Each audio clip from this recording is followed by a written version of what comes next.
5D Girls, a short story by Nitr09. Sorry ladies, read all the threads in some of the internet's seedier websites that day. I prefer a little existential terror with my romance. Nobody knows exactly where they came from, almost like they descended like angels from heaven. They were porcelain-skinned, with thread-like waists and huge saucer eyes. Mantids who came from the sky with only one mission, to love. And love they did. They called them 5D girls on their little internet forums. They considered them superior to humans, or 3D girls, in almost every way. They'd never leave you.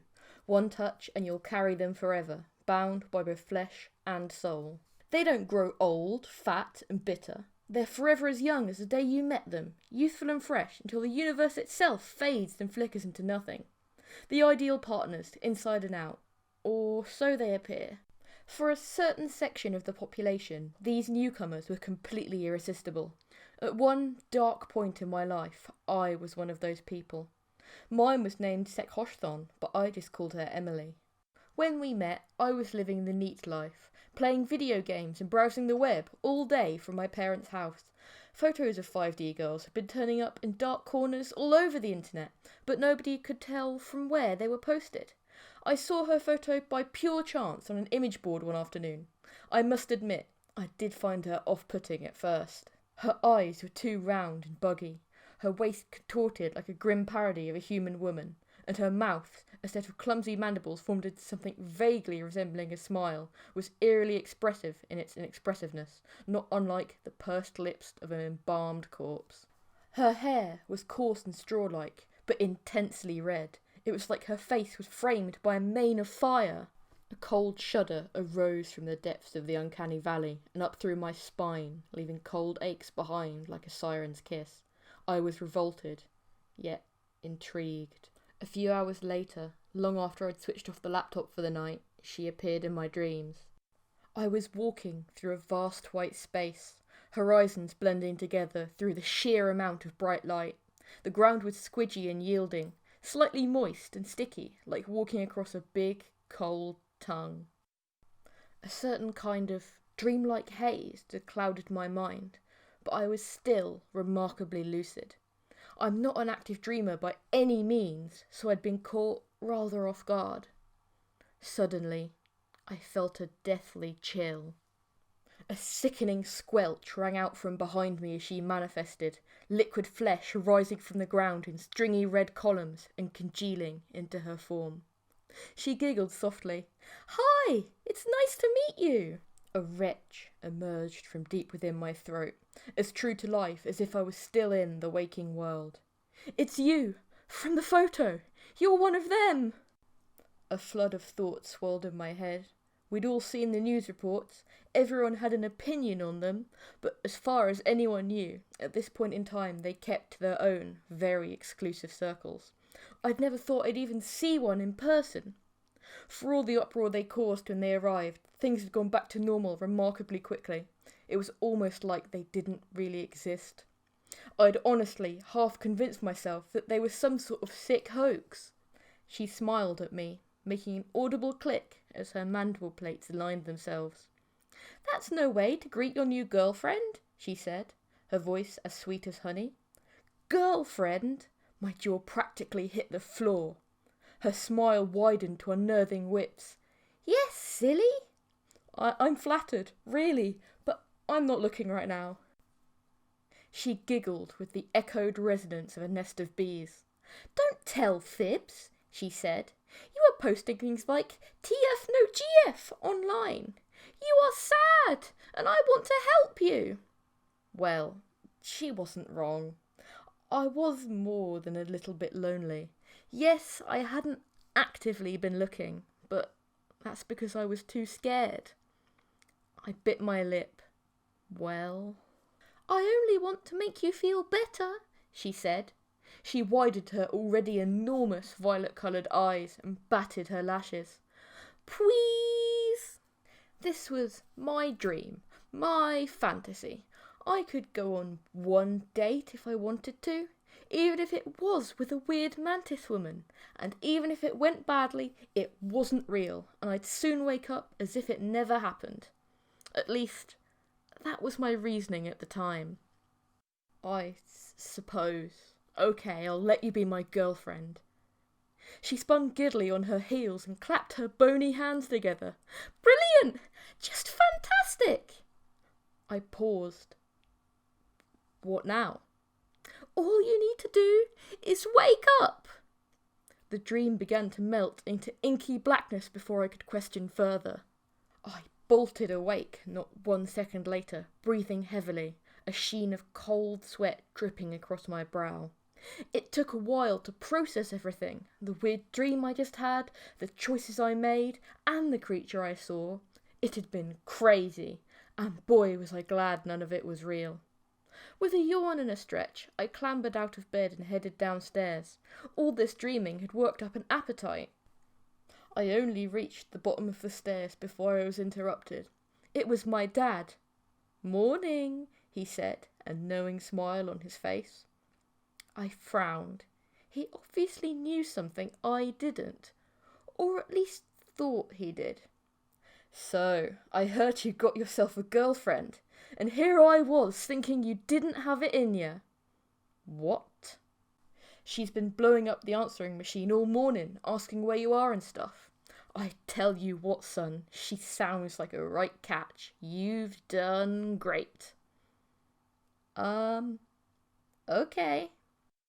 I was more than a little bit confused. I certainly didn't have a girlfriend, at least not in real life, and I didn't think I'd given a girl my number, well, ever.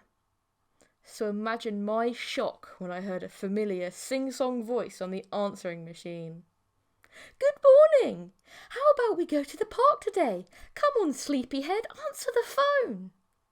It was the creature from my dream, and she was calling me in real life. "Call me," she teased before reciting her phone number. "Talk to you later, or else." I dialed the phone with a shaky hand. This couldn't be real. I was still dreaming, or I'd gone crazy. Yes, that had to be it. I'd finally cracked from loneliness, and now I was hallucinating a girlfriend. I took a deep breath and slowly pulled the phone to my ear. It'd be over in no time. It's fine. "Hello!" Right, okay. She was very excited. I hurried the phone away from my ear at the speed of sound to avoid being deafened. "Hello?" she continued. "Are you there?" "Right. No offence, but you're not real," I said, keeping the phone a safe distance from my poor ringing ear. "Don't be silly. I'm real. I'm your girlfriend." "No, you were in my dream last night. I imagined you." She paused for a moment before replying. "You've dreamed of girls before. Girls you know. And they're real." "What? How do you—" "Shut up!" Never was I gladder that I couldn't blush through the phone line than that moment. "You heard me. What makes me less real than them?" I couldn't really think of a response, or at least one that was in any way satisfactory. "Now that you've stopped being silly, I want to arrange a date." "I'm not dating you." She giggled softly. "You agreed to the contract within the dream, so you're stuck with me now. Meet me at the park as soon as possible, or there will be consequences." "What? No!" Click. She hung up on me. Right, that was the final straw.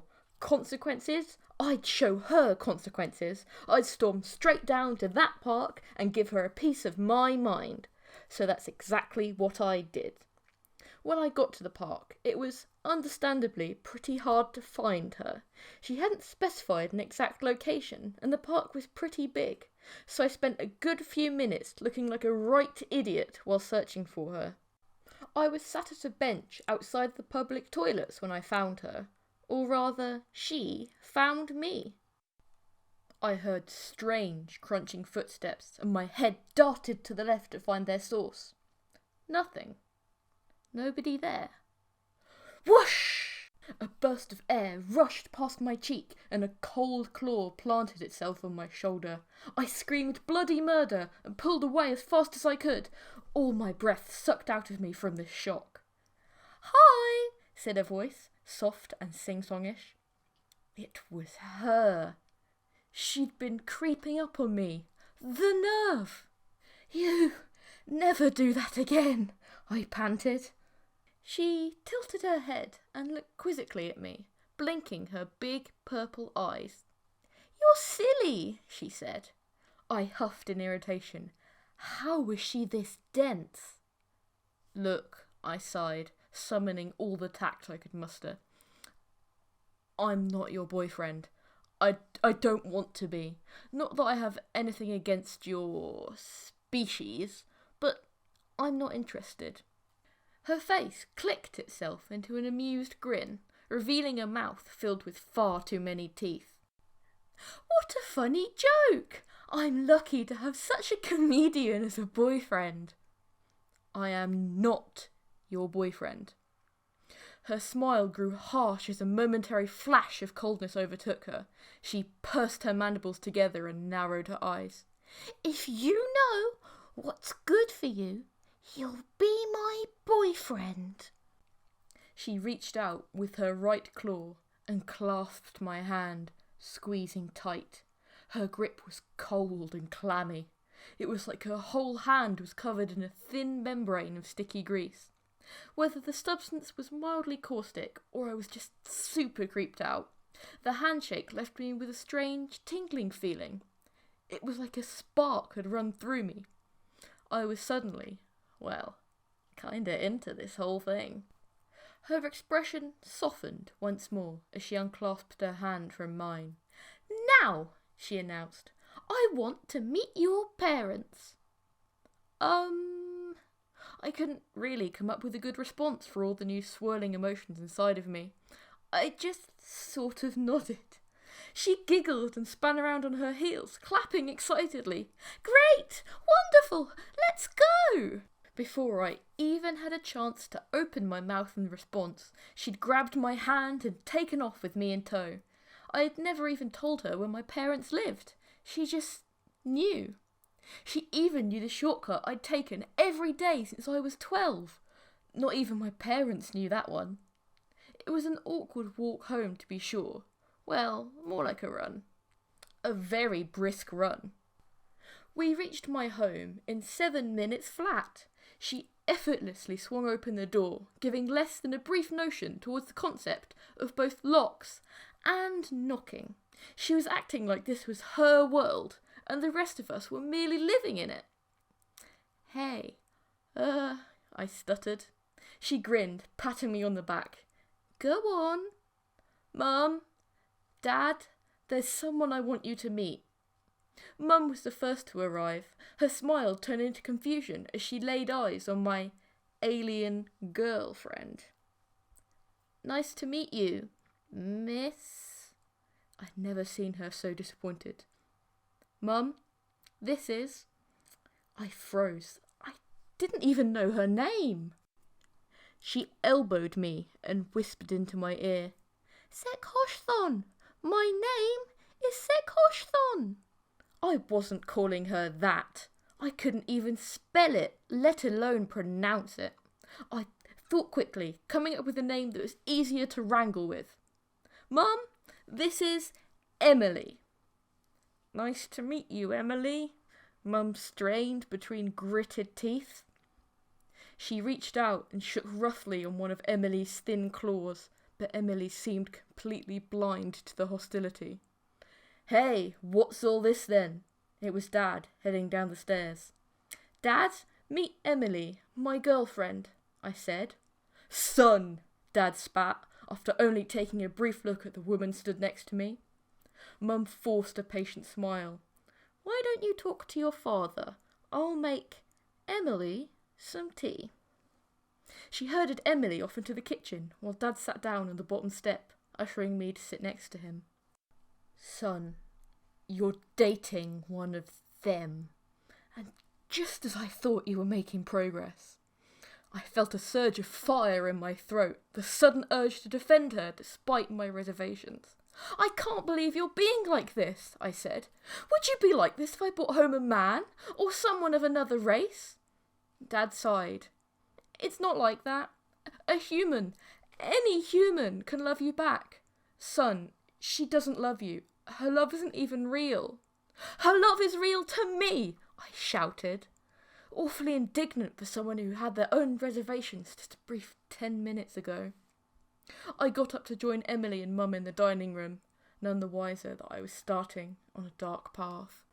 Emily smiled at me as I entered the room, only I no longer saw harsh mandibles and jagged teeth, just radiance and beauty. Your parents are pretty mad, huh? Stuff them, I said. We love each other, that's all that matters. That's the spirit, she said. Why don't we go upstairs? I want to see your room. I laughed suggestively. Already? Shouldn't you buy me dinner first? Nah. I was actually pretty nervous about showing her my room. I mean, it never has been exactly age appropriate. Posters cover a lot of the walls. Anime, TV shows, sci-fi movies. I like to surround myself with the stuff I like. Not exactly a chick magnet though. Still, Emily seemed completely unfazed. Nice place, she said as she looked around.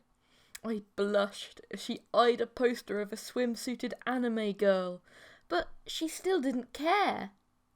I see you are a man of culture. I laughed awkwardly, sitting down on the bed. Something like that. So, she said, a cheeky look on her face. She sat down next to me before beginning to inch closer. Are we going to, you know? What? She began coyly tracing circles on my Star Wars bedsheets with a claw as she looked away from me. Well, what else do young couples do in bedrooms? You big silly. I blushed intensely, growing instantly flustered. What? No, it's too soon. Don't be mean, she pouted. My face scrunched as I weighed out my options. I didn't want to let her down, but this just felt like rushing things. But then again, she was a woman, a sort of flesh and blood woman, in my bedroom. I'd be a madman to turn it down. Well, all right then. She grinned, pouncing on me. She obviously cared as little for personal boundaries as she did for breaking and entering. What followed next was, well, quite something. I'll spare you the details. Just count yourself lucky you don't know what an ovipositor looks like, and doubly lucky you haven't had one inside of you. That was my first time. In hindsight, it was pretty awkward. I'd never planned on losing my virginity just mere feet from a scale model of the Millennium Falcon, but beggars can't be choosers, I suppose. Our relationship moved pretty quickly from there, as Emily had neither knowledge nor care for human courtship rituals. Her idea of a long romantic walk was dragging me through the park to look at and poke a local wasp's nest, and her idea of a candlelit dinner was eating empty flour tortillas and ketchup by bedside lamplight at 4 a.m. Still, we'd found our own unconventional happiness, or at least I thought we had. We'd been together for 3-ish months when we faced our first major hurdle. We were idly watching films on the couch when she brought it up. Babe, she said, mandibles partially full of nachos. It was a lazy Sunday evening, and we were just watching some old movies to pass the time, so it was about time for some idle chit-chat. You don't spend enough time with me. Quit your job, please. I'm sorry, what? Please! I get so lonely while you're at work, and your parents don't even like me. This was a preposterous suggestion. Before I met Emily, I'd spent a great deal of time working on self-improvement, and getting a job was part of it. I was a grown man. I couldn't just mooch off my parents until they died, and my job wages put me well on the way to independence. I couldn't give it up because she was lonely. I'm sorry, I can't quit my job. We need that money. No, she scoffed. Your parents have plenty of money. Babe, my parents won't be around forever. I need the money to move out. Don't you want them to enjoy their retirement without us breathing down their necks? She looked at me and pouted indignantly, her usual strategy to get what she wanted, but I held fast. I can't. End of story. A flash of malice came over her as she grabbed my hand and squeezed hard. An almost electric jolt ran through me, leaving me dazed for a moment. It took a second or two for me to recover, but once I did, my mind was changed. Right. Fine, I'll put in my 2 weeks' notice tomorrow. She bared her teeth at me and growled, her cavernous maw of a mouth full of needle-like spikes. Not good enough! Quit! No more work! But she grabbed my hand again, twisting this time. Fine, okay, anything for you. So I quit. My parents were very disappointed in me, but I was blinded by Emily's affection. I was a slave to her word, and it wasn't long before more demands came. I'd only just come home from my final day at work when she apprehended me while making coffee.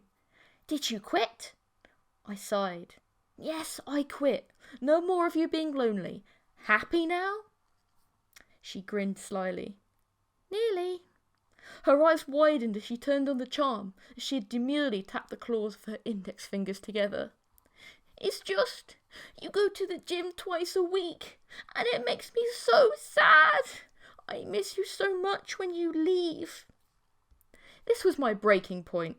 I loved going to the gym. I practically needed it for my sanity. It was twice a week, and I was barely gone for a couple of hours at a time. She was just being unreasonable. I'm sorry, but I won't stop going to the gym. I need to. She looked down at her feet shyly. What had she done? Oh, well, I called them earlier and cancelled your membership. Please don't be mad. You did what? Emily, this is getting really out of hand, and I can't stay in this relationship unless you... I was interrupted by her grabbing my hand, and the same electric sensation as my mind was changed. Unless you... never mind. I suppose I do go to the gym a bit much. She smiled softly, content. She was assured that she had me all to herself. From that moment on, she was my whole world, but I was far from hers. Next came the seedy forums, the last straw that would tear our relationship apart. Before Emily came into my life, I only really had a vague notion these forums existed.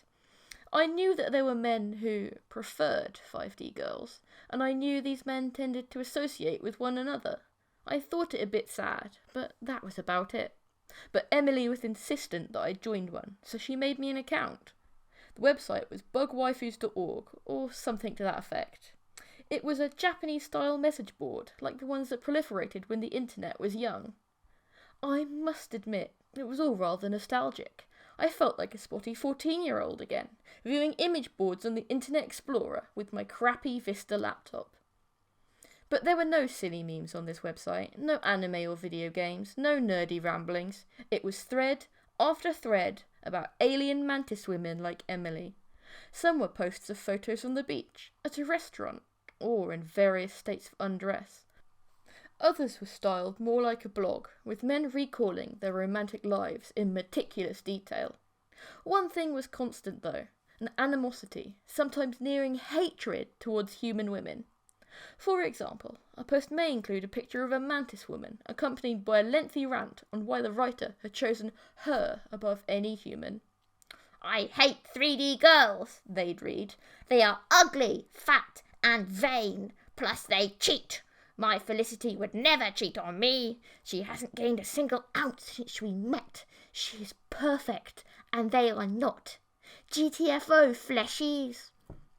Sometimes they'd even post pictures of human women, lambasting their appearance in appeasement of their alien companions. Look at this 3D roasty trying to look pretty with that face full of makeup. I'm gagging at the thought of all the men who've pushed dollar bills into that push-up bra of hers, read one comment under a photo of a pretty blonde human. She's seen more men than a subway platform with the parts to match. Choo-choo! Imagine the echo down there. I'm glad my Marianne only loves me and doesn't flirt with every man she sees like a human woman. Now, this was very concerning to me. I always drank my Respect Women juice and never did anything sexist, so visiting these websites made me feel unclean. But when I brought this up to Emily, she seemed terribly casual about it. I don't want to be on this kind of site. This isn't the kind of content we should be reading. But Emily just shrugged. 3D girls suck. Is it so wrong to say that? Yes, of course it is, I said, indignantly shutting the lid of my laptop. I wasn't going to tolerate this. Human women are, human beings, Em. You can't just talk about them like that. Emily grabbed my hand again in her famous persuasive grip. Then came the rush of agreement as the potent neurotoxin on her skin seeped into my body. Listen to me. 3D women suck. They nag you, they make you get a job, and they're fat and ugly. You have me now, and I won't make you work. I won't nag you, and I'll look this good forever. A human couldn't give you that. Don't go forgetting that. Despite the chemicals coursing through my veins, she couldn't make me agree with her. This was a step too far. I pulled my hand away from hers, a loud boom going through my mind. In an instant, all of her programming fell away. I was free. I was back in my right mind once more. Emily, no, I've had enough, I squeaked. With my mind as it was all I could muster. I'm not your boyfriend. I can't stand this. She had ruined my life. Taken my job from me, taken my hobby from me, driven a rift between me and my parents. She'd done everything in her power to make me hers and hers alone, and I refused to take it anymore. At one point, I truly loved her. And for what? She'd never done anything for me. She was a two-dimensional hollow woman, utterly incapable of loving me in return, yet I'd wasted months of my life on her. But not any longer. My life would no longer be her plaything. I'd make sure of it. Emily's face contorted into an expression of pure, inhuman rage as she roared at me. Her call shook the ground, shook the walls, and shook me, but I refused to be intimidated. She was louder than a lion, with far more teeth. I think in hindsight she knew she'd pushed me too far, done too much too fast, and ended her scheme on the spot. "No!" she yelled, her cavernous maw of a mouth just inches from my face. "I can give you everything, more than any of them could. I love you!" I took a deep breath before I could respond, the last of her venom finally leaving me. "No, you don't. You never have. I see that now." She scoffed, puffing at her chest. "And what will you do without me? Nobody will ever love you. You're a fat, ugly nerd who still lives with his parents. I'm all you have." I flinched. That cut me deeply. My greatest fear had always been dying alone. But I wasn't hers anymore. I couldn't let her hurt me, even if what she was saying was true.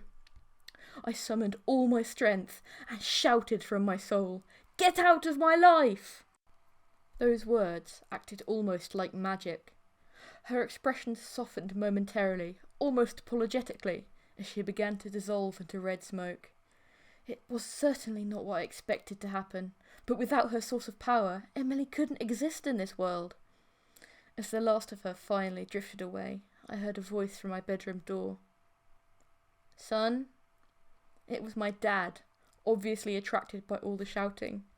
"Dad," I panted, "I'm so sorry. You were right all along." "I know," Dad said, patting me on the back. "Maybe you'll listen to me in future." I sighed. Yeah, maybe I will. It's now been over a year since that fateful day, and getting my life back into some sort of order was admittedly easier said than done. My relationship with my parents was the first thing I tried to repair, as I'd let them down so much by dating Emily. They'd forgiven me surprisingly easily, but then again, I guess you never can stay mad at your own children. Work came next, which was pretty hard given how Emily had made me quit my last job. It took me 4 months to find a job that would take me, and that ended up being a fast food place. Still, work is work, and I'm almost on my feet enough to move out. Perhaps then I can make my parents proud of me for the first time in years. Socialising was the last, and by far the most difficult step. I've started online, naturally, by joining a forum. But this forum is different. We don't insult women or call them fleshies. It's a recovery forum for those affected by the 5D girls, or sirens as we've elected to call them. As it turns out, I'm not alone, and several other people have had bad experiences with them. Sirens feed on love, taking it from lonely people. I'm lucky I got out when I did, as it usually ends in death unless the victim gets support. So that's what we do. We help people get away. I've even managed to meet someone on the website. Her name is Sarah, and she just got out of a relationship with a siren too. We go out for drinks every Saturday, and I think we're going pretty strong. It's taught me a thing or two about love. True and genuine love, not manipulation. Real love isn't fanatical devotion, it isn't giving in to ridiculous demands, and it certainly isn't owning your partner like an unsuspecting plaything.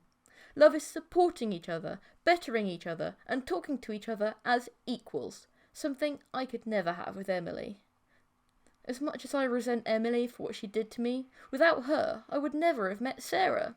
As days pass, Emily feels less and less like a dark shadow over my life, and more like a distant memory. Pretty soon, I won't even think about her at all. I'm closing the book on that dark chapter of my life, and things are finally looking up. So before I end this story and continue with my life, I want to leave you with one little piece of advice, some wisdom for the ages. Never let your waifu come to Laifu. The end. So that was 5D Girls, the second story in a row where a human becomes romantically entangled with an alien.